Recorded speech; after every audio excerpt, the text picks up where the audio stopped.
Gas दरवाढीचा आणि gas टंचाईचा अमरावती जिल्हा युवक काँग्रेसच्या वतीने जाहीर निषेध करण्यात येत आहे। आपल्या देशाचे विश्वगुरू यांनी सांगितल्याप्रमाणे आज पूर्ण देशामध्ये गॅसचा तुटवडा आहे।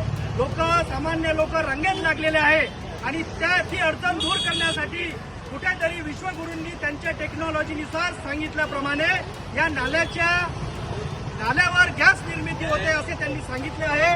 त्यावर आम्ही हा प्रयोग करत आहोत युवक काँग्रेसच्या वतीने की नाल्यावर गॅस निर्मिती होते काय आणि त्यावर हे गॅस चालते काय, त्यासाठी आज आम्ही इथं प्रतिकात्मक आंदोलन करण्यासाठी युवक काँग्रेसच्या वतीने एक जाहीर निषेध करण्यात येत आहे।